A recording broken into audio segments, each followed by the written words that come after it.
प्रधानमंत्री आसुचंती ओडिशा को सेटा वेलकम से जितकी थोड़ा आसबे आम वेलकम करूँ परंतु सागे जदि किसी विकास काम आनी था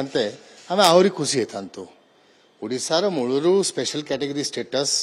कोल रॉयल्टी को इनक्रीज करने लगी तो विभिन्न डेवलपमेंट काम लगी रेलवेज हो ना अन्य रोड रास्ता हो पोर्ट्स हो तापाई आम दाबी कर परंतु केंद्र सरकार अवहेला कांग्रेस सरकार भी थिला और बीजेपी सरकार बढ़ी जाए तेणु आसिले खाली हाथ आसिले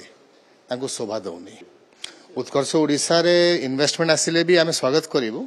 ना मात्र इन्वेस्टमेंट आसिले तार किसी लाभ नाइन जो प्रकार मु देखी हाई पावर्ड कमिटी जो प्रकार प्रोजेक्ट सैंक्शन होची मते संदेह लगुच कि से प्रोजेक्ट माने आसीबो कि नहीं आसीबो खाली नाम आस्ते एमओयू टा हेची डबल इंजन सरकार गोटे इंजन तो फेल थिला केंद्र सरकार एबे सेकेंड इंजन राज्य सरकार भी फेल होउची एरा जना पड़ुची तार कारण हैला अपन क्राइम जंती बढ़ुची भुवनेश्वर रे हो बलांगीर रे हो विभिन्न जगह रे क्राइम टा बढ़तेल जाउची लॉ एंड ऑर्डर सिचुएशन हे जाइची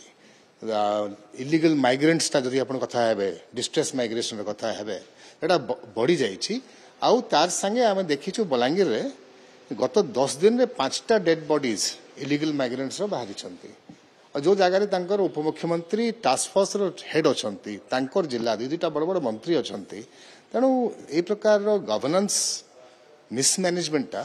मु आगु के देखनी डेली आप देखुं क्राइम रिपोर्टिंग बढ़ुची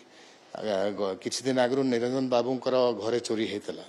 गोटे कांग्रेस पूर्व अध्यक्ष बड़ नेता पूर्व मंत्री घरे जदि चोरी हो पार तेणु साधारण लोकंकर कौन हालत हे से निजे चिंता कर जो प्रकार लॉ एंड ऑर्डर हेबा कथा गवर्नेंस हेबा कथा सेटा मध्य होउनी ता तो पूरा स्पष्ट अच्छी परंतु जो प्रकार उद्यम भी हेबा कथा सरकार तरफ कंट्रोल करने लगी सेटा मध्य हो पारुनी सरकार तो विपर्यस्त अच्छी डबल इंजिन विपर्यस्त अच्छा।